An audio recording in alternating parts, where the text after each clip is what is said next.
Welcome to Piano Inspires podcast, celebrating pianists, teachers, and innovators as they share their inspiring stories about the transformative power of music.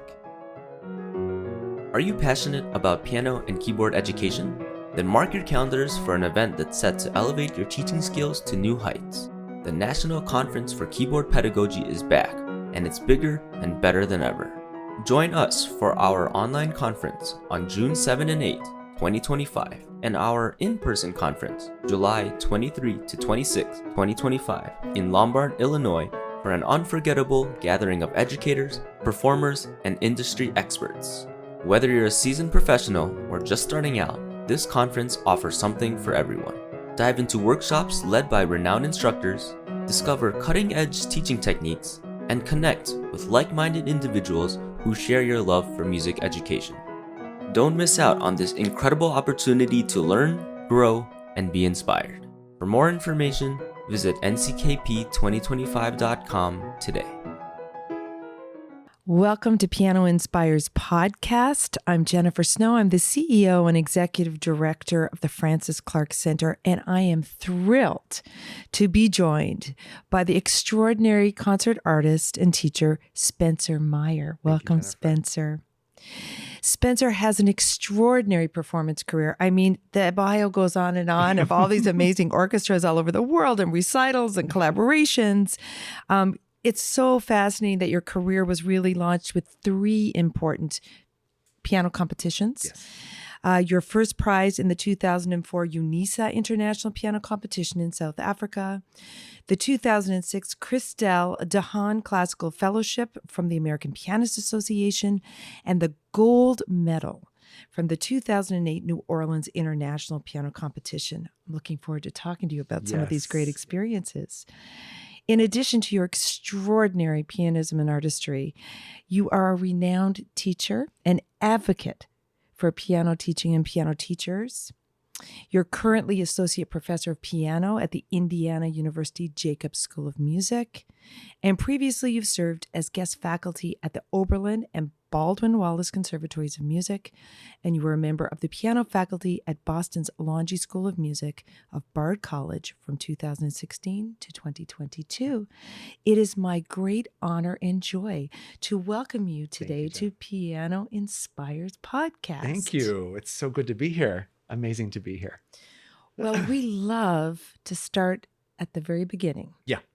And so can you take us back to your initial memories of music and music making? Yeah, absolutely. The music comes from really both sides of my family, but especially from my dad's. So my dad, professionally all of my life, he was an engineer, but his first degree was in music. He went to American University in DC when they had one of the only classical guitar programs east of the Mississippi, and got a guitar degree, guitar and theory and composition, I think was the combo. And so, until I came along, really, and he realized that playing guitar in bars was not really going to support a family, and he went back and got an engineering degree. But until then, he was an actively practicing musician. So I remember a lot of music in the house. He would play his guitar. We had a piano that my mom had inherited from her family, but a lot of playing his guitar and a lot of singing. And I remember in particular, we have a reel-to-reel tape of me and him singing with the guitar and doing all of the Peter and the Wolf themes. And I had them all from memory by about 3. So I would never consider myself a prodigy, but the ear and the talent was always clearly there, and the love for music was there. And I remember playing the main bass notes of the Bach C major prelude, and he would play the other notes on the piano. And so there was a lot of interactive music activity with my dad in particular. And so I think when I was 6 years old, I was actually standing in line with my mom to sign up for the baseball team, the T-ball team.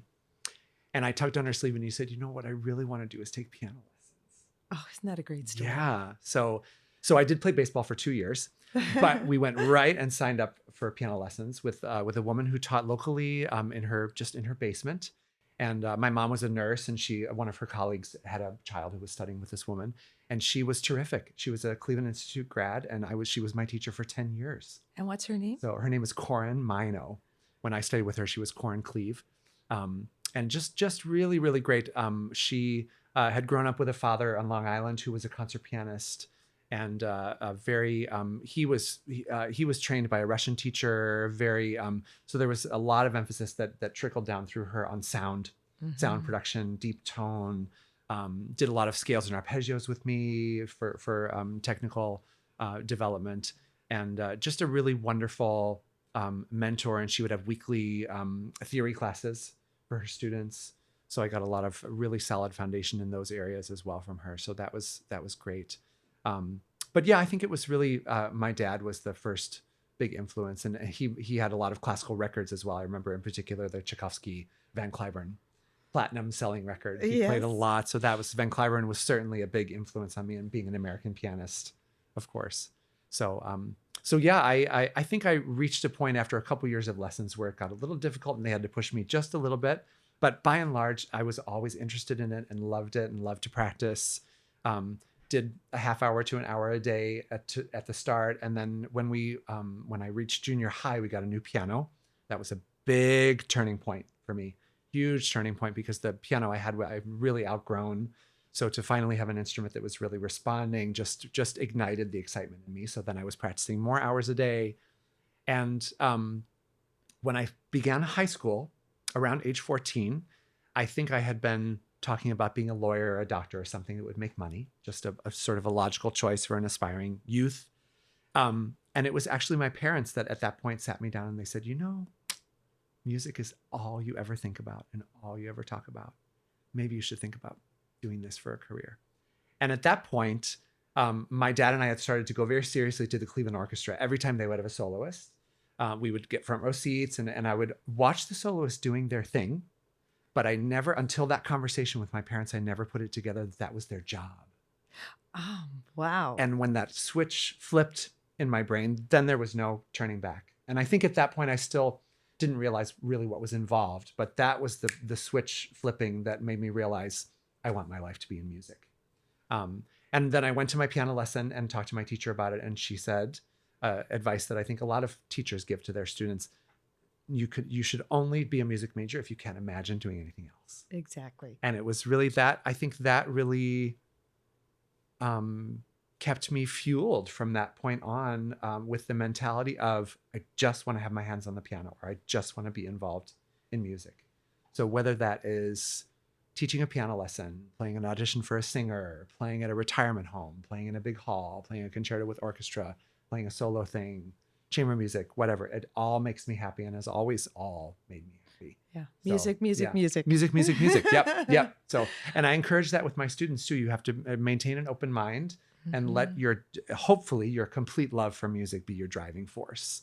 So playing concertos every year with New York Philharmonic is not the definition of success. It has to be broad, and it has to be fueled at the core by a deep love for music. And I love that idea of self-actualization through the whole breadth of what music can bring your life, and being open to that. Because I think people can see a very narrow path and think that that's the definition of success, as opposed to who are you and how do you relate to music, and how does music inspire you through life? And how does that sort of manifest? And it's different for everybody. Yeah. Can I touch on something, a little thread you mentioned? I'm very curious about this. You have this sort of, inspiring vision for yourself at a very young age. But there was that time you mentioned that you weren't sure.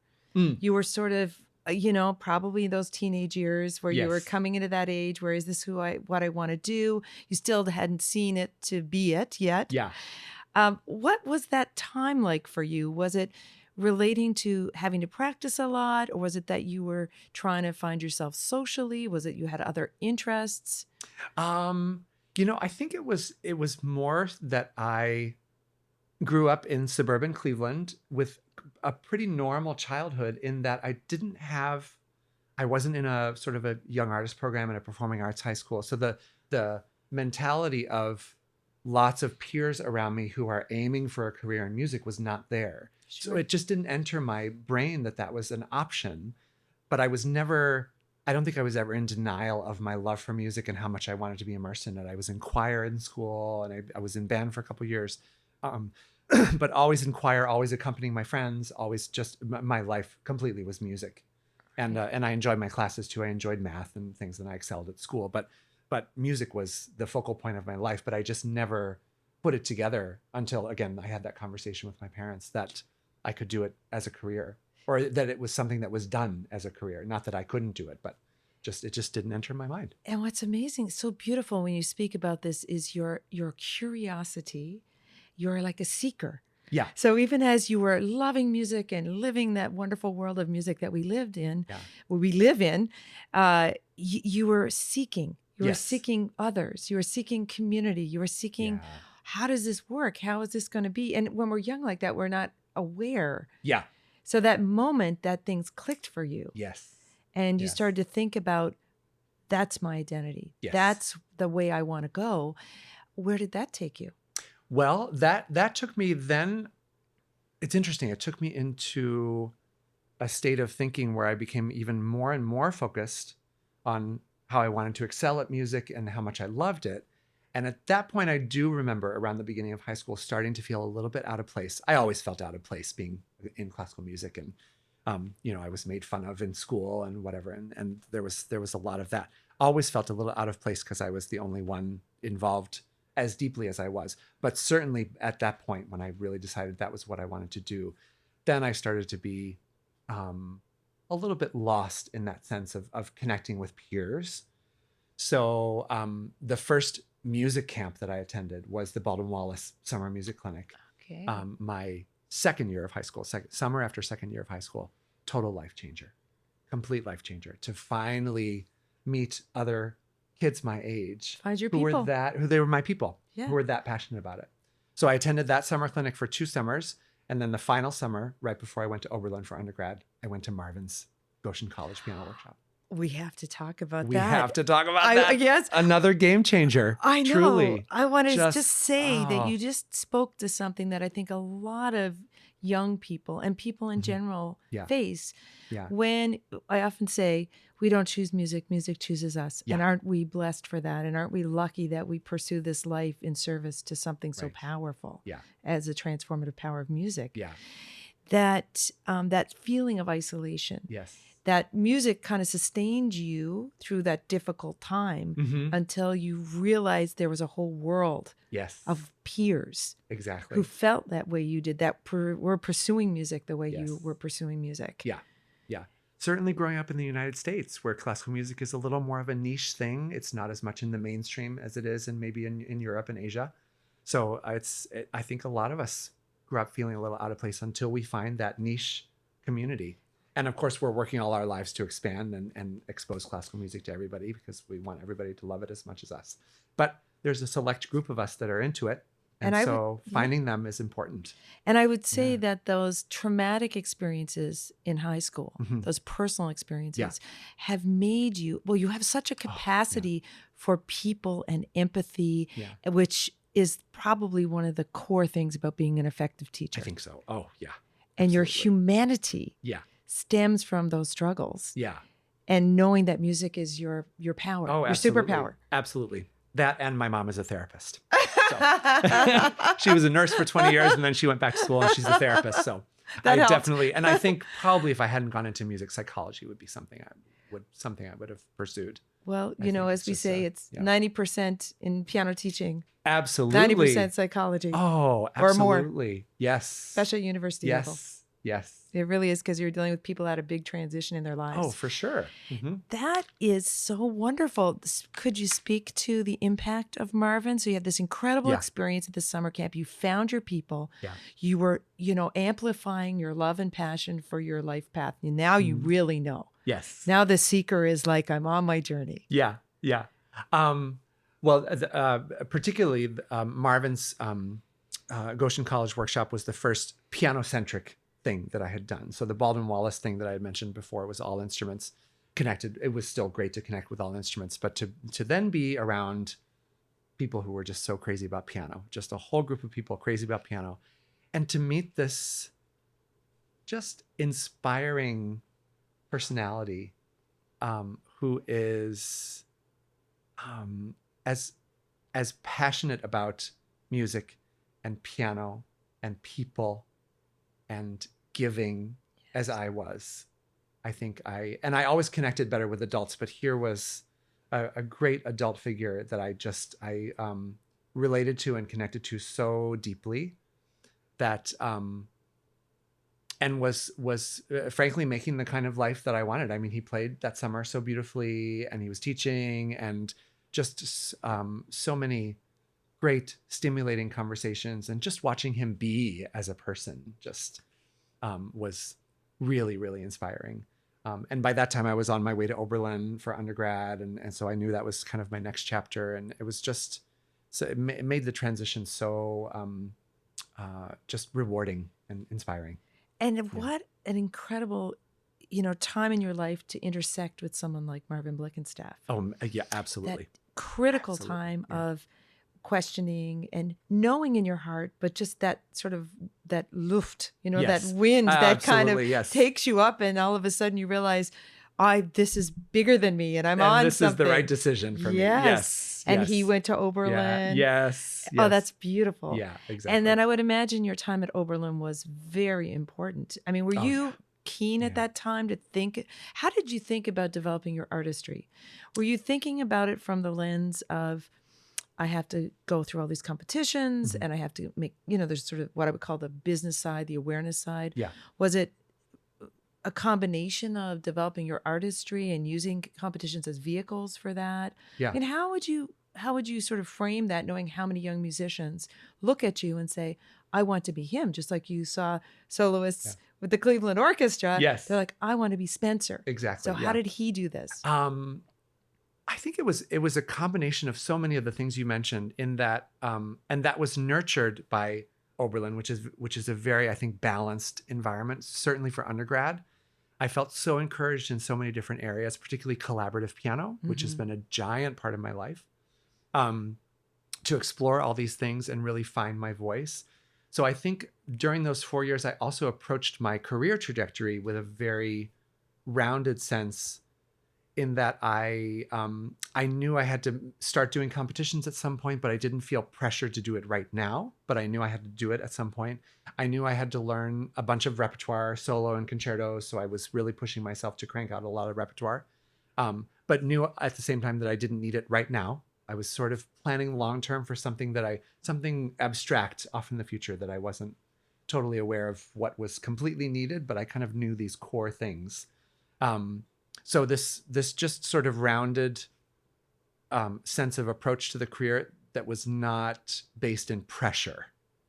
And that was also the feeling that I felt at Oberlin, that there was pressure to excel, because it's a high level school and all my peers were doing so well, but not in the sense that that my career must be starting now.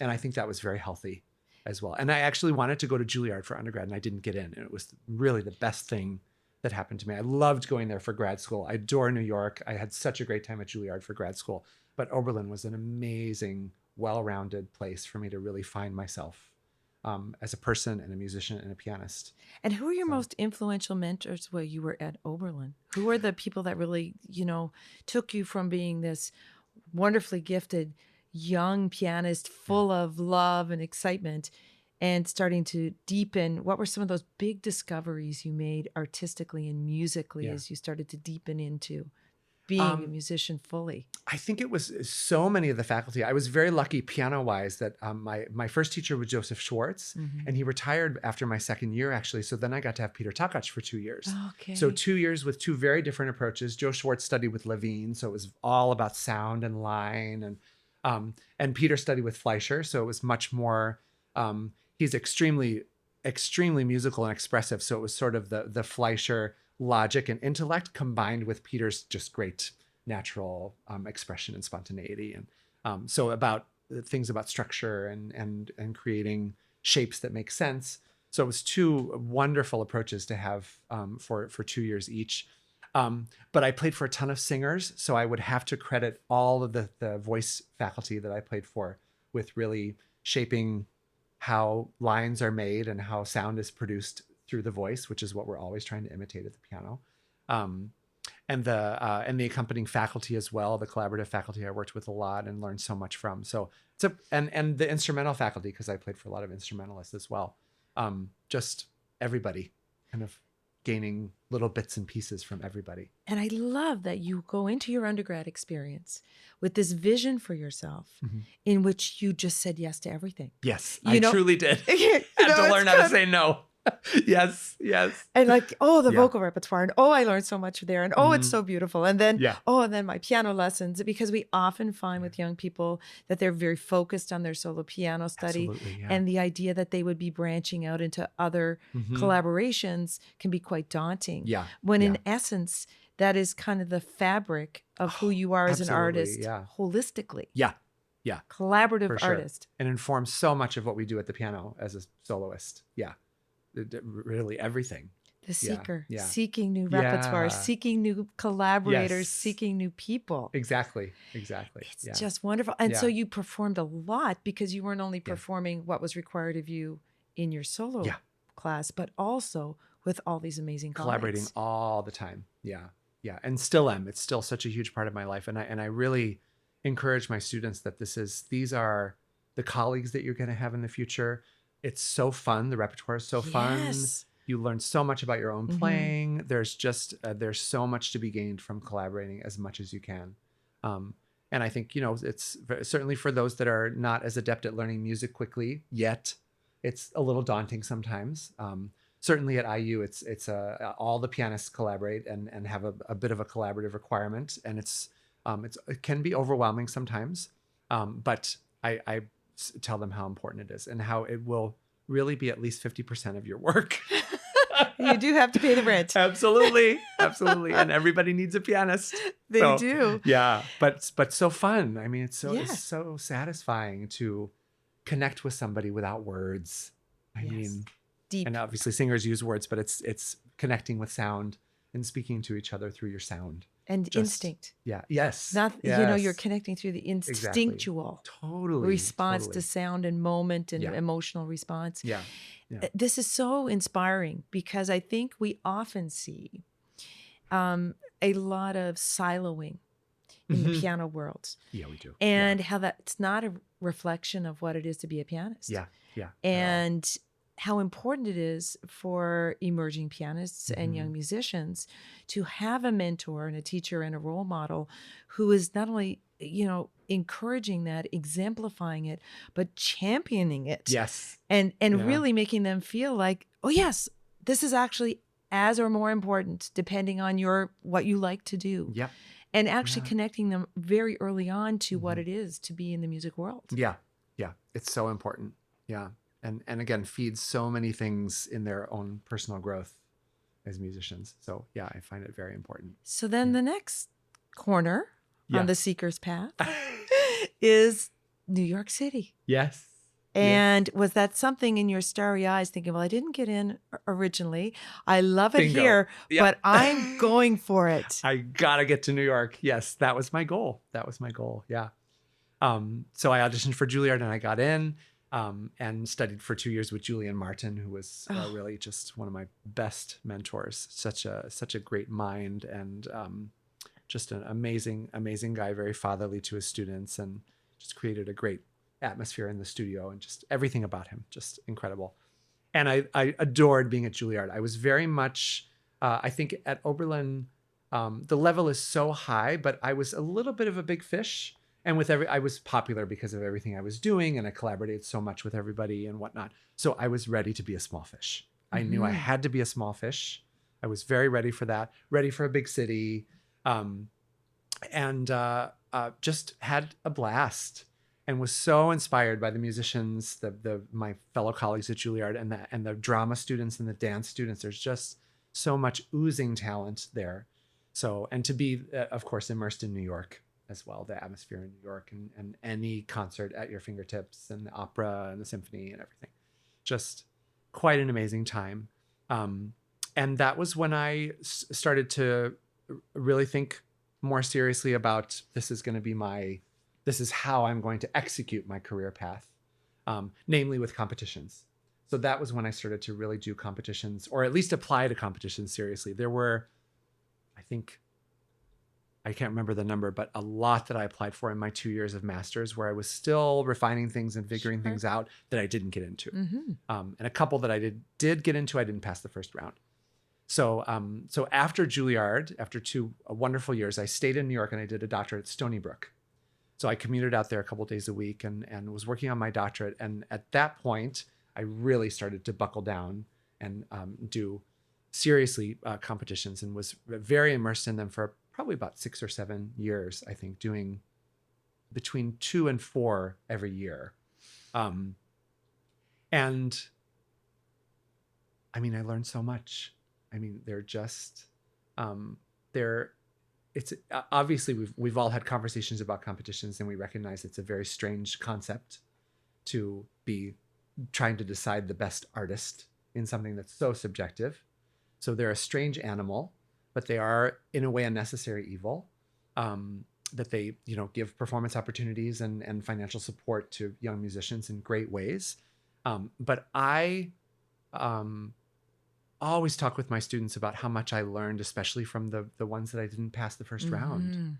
I made contacts, made lifelong friends, developed nerves of steel. I always tell them one experience I had in the William Capell competition in the finals. This was 2007 now, so I had been doing competitions for several years very seriously. And I did not always want to use the same repertoire. I was very determined to always be learning some new repertoire and include at least one new piece on a competition program every time. So this time my new piece was the Rachmaninoff Paganini Rhapsody in the finals. Oh, and boy. I got to the finals and had to play the Rachmaninoff Paganini Rhapsody with the Baltimore Symphony. Goodness. Had not worked on it with a teacher, had not played it through with a second piano. It was all a self project. So I can now play that really under any circumstances. I have never been more nervous, was just super hyper focused. So developing the nerves, I think the competition really provides a wonderful worst case scenario where you're playing for an audience, but there's a jury there judging every note you play. And so it's impossible to get out of the second guessing mentality where you're counting your mistakes on stage. And it's really, I feel really only the last competition I did, which was the Clyburn, was I able to finally feel that I'm just walking on stage and just playing a recital and being myself. So the nerves were very developed through that, and preparation. Yes. I developed so many of my certainly mental practice techniques because of that pressure to play more perfectly in a competition than you might have to in a performance. Developed so many of my practice techniques through my practice in competitions.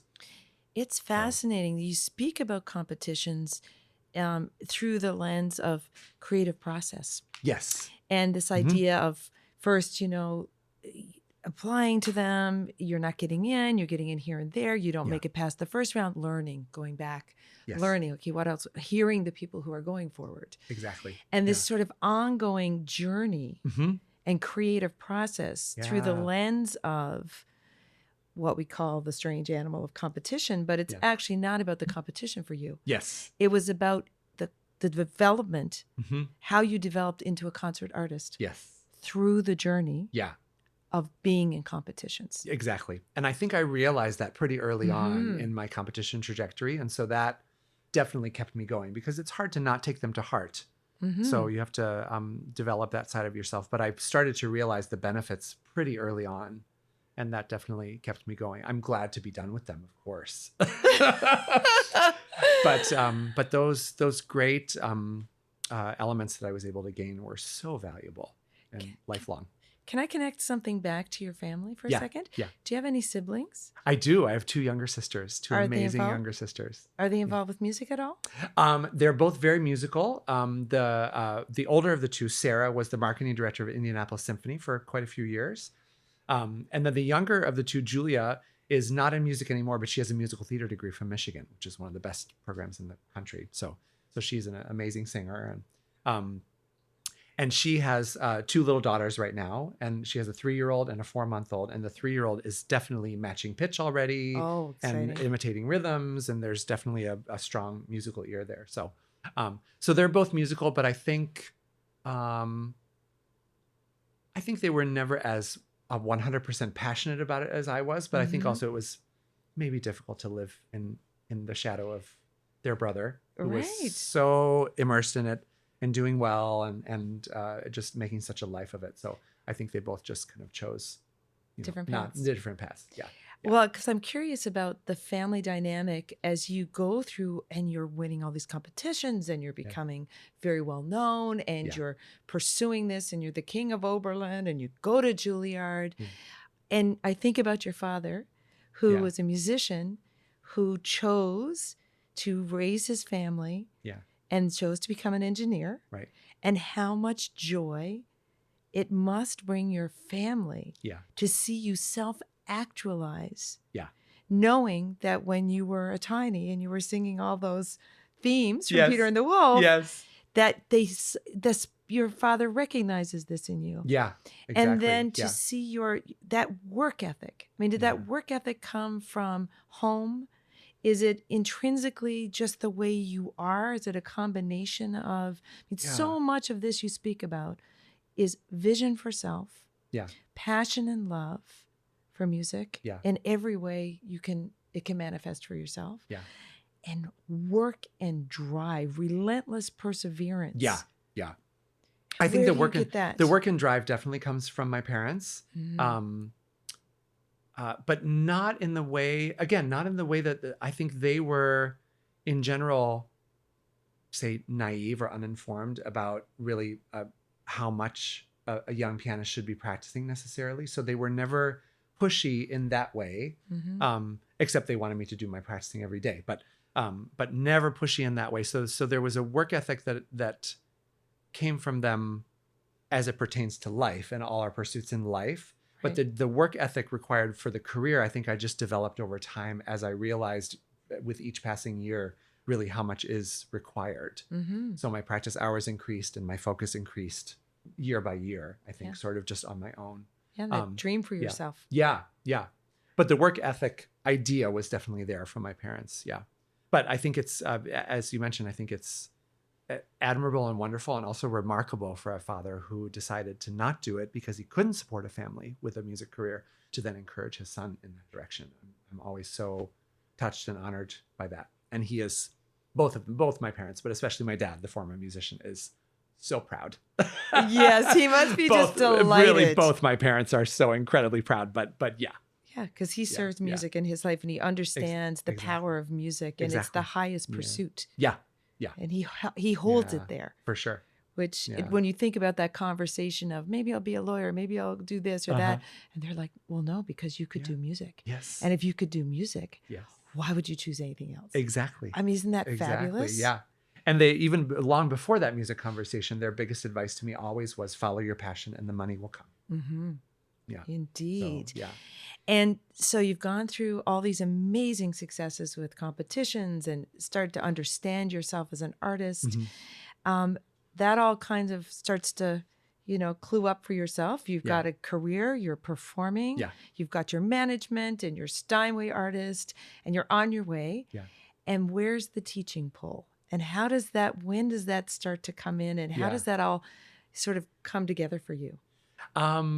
Well, it was always something I was interested in, and I started teaching beginners when I was 12. So I had a paper route from age 9 to 12, and then I thought I could at least just advertise on my street for piano lessons and start teaching piano lessons. Why not make money doing music? Yes. So, and that was always something I very much enjoyed, and I did that through. Not as actively through college, but I did it through college. And then it stopped in grad school. I lost all my connections to developing students, and I was more focused on playing through my graduate school. And then as the performing career started to develop and I would do various engagements, they would often come in the master class. So the bulk of my early higher level teaching post grad school was master classes, which I always really enjoyed. And I always found myself, I think, conducting a masterclass a little bit closer to a lesson than a public display. And I just kind of started to see that certainly in particular, voicing things about developing technique and refining technique and technical problems and solving things came quite easily to me because I think I was never a prodigy. And I had some natural technique, but I had to figure a lot of things out. There was a lot, certainly because a lot that I did naturally, I developed a lot of inherent tensions that I had to get rid of. And through repertoire exploration and just a lot of observation. There's another thing I was going to mention about influences at Oberlin was the other piano faculty that I would observe their students playing. I would accompany a lot of their students on concertos, so I saw their teaching. So many of these different technical approaches. There's Bob Shannon and Haewon Song who teach the Taubman technique. We had a couple Russian teachers there who have their own approach as well. So I think gained a well-rounded sense of how to solve problems. And so I became very early on in this masterclass trajectory, very addicted to those light bulb moments with students where you solve a technical problem and you make something easier for them. And it's all they want is to be able to communicate themselves more easily at the piano. It is just the best feeling. Indeed. Absolutely the best feeling. So I think because I enjoyed teaching, I thought I'll get the doctorate. I might want to teach at a university down the road. I knew it wasn't something I wanted to do right away. So actually Stony Brook was a good choice for me because it's a bit more of a performance-oriented doctorate. So there wasn't a whole lot of academic work. And so I was able to not have to be on campus all the time. And I was able to get out and develop my performing career. But I was getting the doctorate at the same time, so I would have it. And I applied for a job now and then. I applied in my early years at mostly the really good places that would not take a first hire. I was just kind of just throwing my name out there. And so then I was in Cambridge playing a concert, and Wayman Chin, who was then the dean at Longy, had, I think one of his students was learning the Carl Vine Sonata, and he was looking it up online, and he found a performance I had on YouTube. And so he saw that I was in the area, and I was kind of on his radar. And so he said, can you come into Longy and do a masterclass?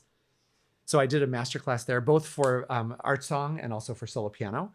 Had a wonderful day there, met Karen Zorn. So this was 2014. And they talked about a position that they had open. So the day progressed, and I was in Karen's office by the end of the day, having a great conversation with her about Longy and their new ideas and the direction they were going. So at that point, the job didn't pan out. And then I was, in the meantime, a finalist for Roosevelt University and Cal State Fullerton as well. And both of those jobs also didn't pan out. But shortly after that, Wayman called me again. And by then it was 2015 in the spring. And he said, we have a new position open recently that is actually a combination solo piano and collaborative piano. Oh, perfect. We want somebody who can do both and teach both. And we think you're perfect for it. So we would love you to apply. And we would start in the fall of 2016 because we want a year to advertise the person. And so that's how Longy came about. And to think that Karen is also a student of Marvin's. Of Marvin's. I There's know. that other connecting, Full the circle. links Absolutely. coming together. Absolutely. Yeah. And she and I connected on that right away, back yeah. from when I first went into her office. So that was great. So that was my first regular hour-to-hour teaching that I really did. I had some in the 10 years previously, aside from master classes, there was maybe a student that would come to me now and then for an hour lesson in New York. But that was the first really serious teaching, real student development over 2 years or 4 years that I was able to do, and just really fell in love with it to the point that where teaching had been very, very clearly secondary in my life up until then, it became equal to performing, just an equal passion. Again, those light bulb moments are for me so just really feed my soul. It's just amazing. So by about 5 or 6 years at Longy, everybody is adjunct at Longy. Mm-hmm. So it was a full-time job. At my last year there, I had 15 students. So it felt full-time, but I was ready for a big tenure track position and to start putting my name out there. And then that's how IU came to be. And are you happy? Yeah, I'm so happy. That's marvelous. It's just incredible. It's heaven for the students. The facilities are amazing. Just what they can do, the operas, 5 different orchestras, a whole practice room building just for practice rooms. I mean, it's Paradise. paradise. Marvelous. Real paradise. And of course, they have a great history of performing faculty. So they're so encouraging of the faculty going off and performing, which is great.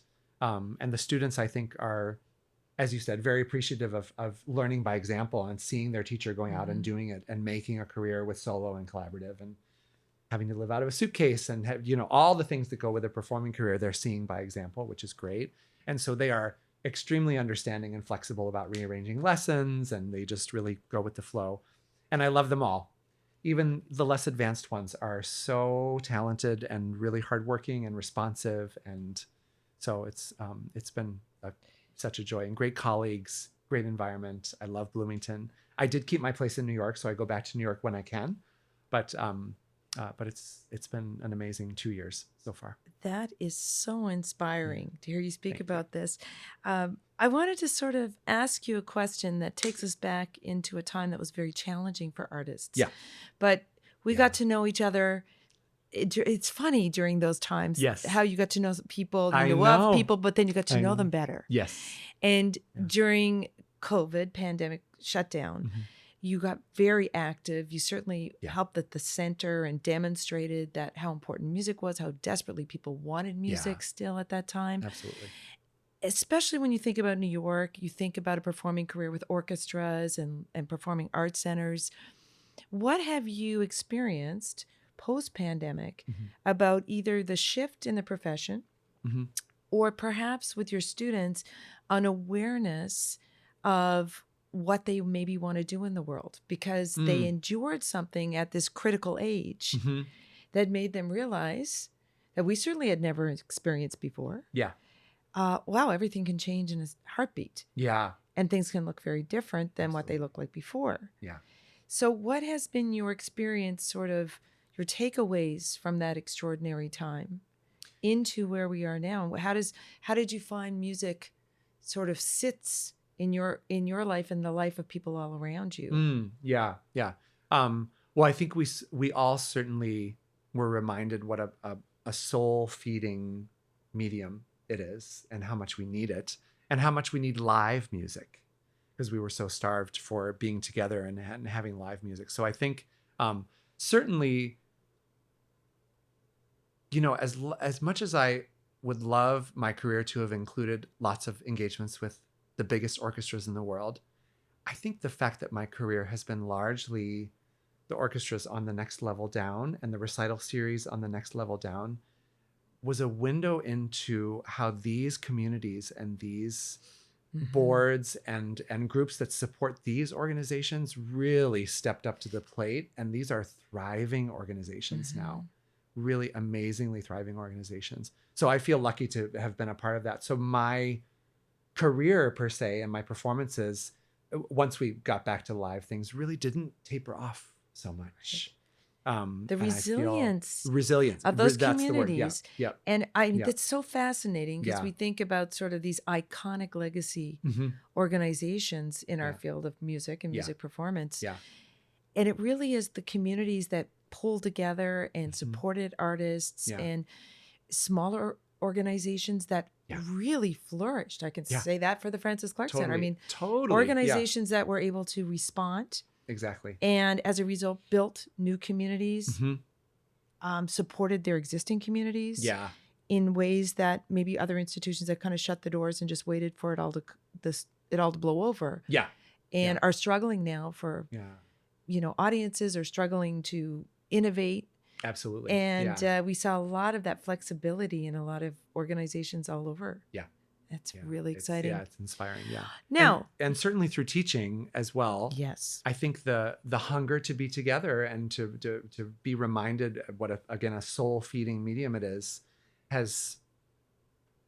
I haven't seen too much difference in the work ethic of the solo piano students and how much they value their in-person lessons. And I think we certainly saw a lot of changes in the younger generation who are maybe just starting college, for example, how they connect to others because of so much time away. And I think a lot of my colleagues who have classroom teaching have seen the effects of that. But I certainly, as a private piano teacher, have not seen that at all. My kids still put their phone down in their lesson. They still, when they're a piano major, they want to please their piano teacher first and foremost. They are the most committed to their piano lessons of everything they do. So, but I think that stems from, again, being starved for it. Right. Perhaps we're as entering much a as we were. renaissance. Yeah. A renaissance of these Yeah. wonderful young Yeah. people who had this experience at a formative time, Yeah. who appreciate Mhm.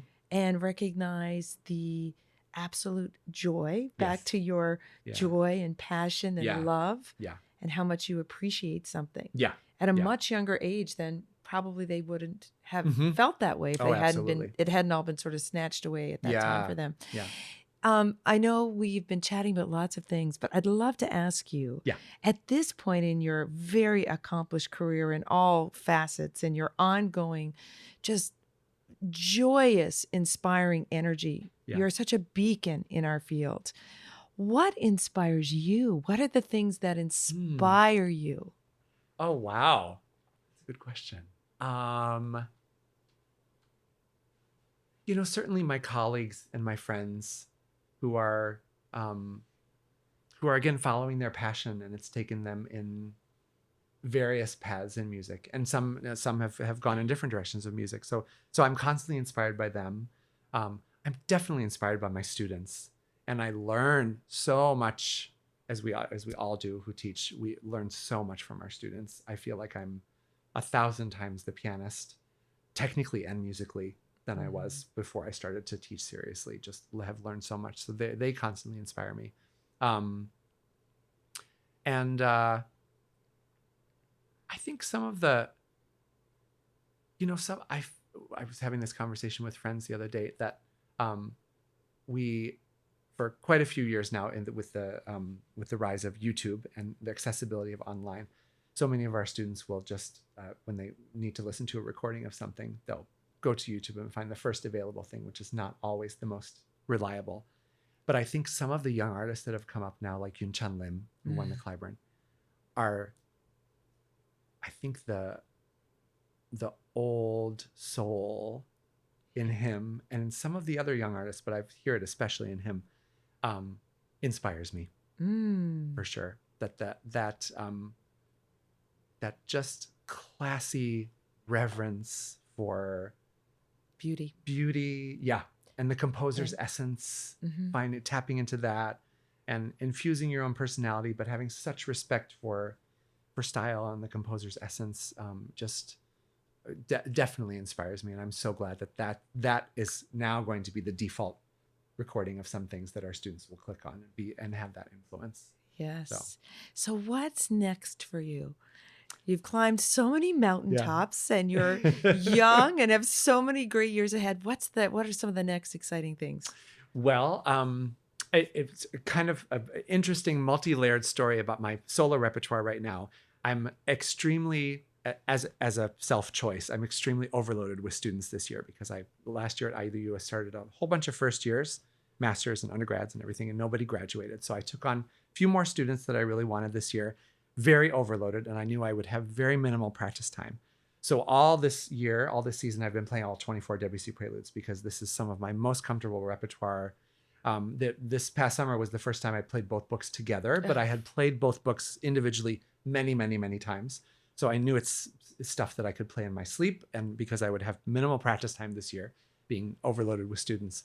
So I've been playing all the Debussy preludes, and it's been a major joy just to play them over and over again, and just be re-immersed in that color world. And I've always gravitated toward French music, because it's just so fun to be a painter at the piano. So, and I think I played Children's Corner on the Francis Clark recital, actually. Yeah.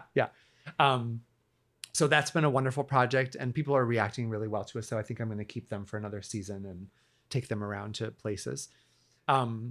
And I'm recording, I've done a few wonderful, very just deeply satisfying recordings with this great cellist in Cleveland who plays in the Cleveland Orchestra, Brian Thornton. We've done the two Brahms sonatas. We've done Debussy Sonata and Brahms Trio with the principal clarinet of Cleveland Orchestra, and also the complete Schumann works.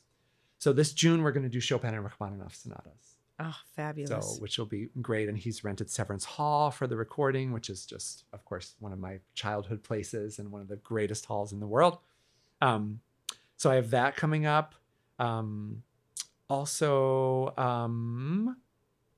Next year, I think it's for sure. Now we're sort of nailing down a date. But before the pandemic, I was did a couple times the Bernstein complete anniversaries with his daughter Jamie narrating. Oh, wow. And she has an unbelievable collection of slides that she couples with that have to do with all of the people that he dedicated the anniversaries to, his colleagues and friends and family and everything. So I think we're going to do it at IU. It's almost set for next March, 2025. To have her come, and Bernstein spent a decent amount of time at IU for various things, and so she knows IU and loves IU. So I think it's going to be a good restart to that project. We were supposed to do it at Ravinia right before COVID shut everything down, so hopefully we'll be able to get it going at more places because I love that music and I love her, and she's just the interactive presentation that we're able to do with that program is so engaging for everybody, and so that's something upcoming as well. That all sounds absolutely fabulous. Thank I want you. to come to all of it. Yes. And experience all of it. It just sounds so amazing. Yes, And isn't it wonderful that you're now coming back to the Cleveland Orchestra? Yes. Since that was the place that Yes. you started. Absolutely. That's where the flame exploded. Yes. And here you are making a recording in that hall Yep. with musicians I from know. the symphony. I know. It's true. I mean, that is so beautiful. Yeah. We could do many more of these together. Yes. It's been wonderful. And we should. Yes. We will. We like to end this with one statement that we'd love for you to complete. Piano inspires.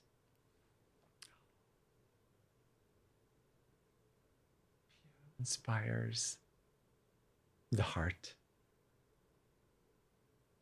Piano inspires the heart. Beautiful. Yeah. Thank you so much, Spencer. What an Thank you. honor and absolute joy. I'm so inspired Likewise. by you right now. It's hard to Oh, I believe we're love sitting it. in chairs. We should be jumping around. We're so Thank you, excited. Jennifer. It's beautiful. Thank you so much. Thank you. My pleasure. The Francis Clark Center is a not-for-profit educational organization that serves the advancement of piano teaching, learning, and performing.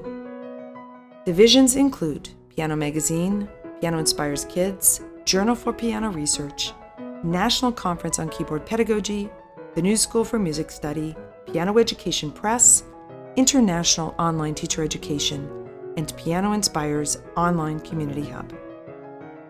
Please visit us at pianoinspires.com to learn more about our impactful work and inspiring community.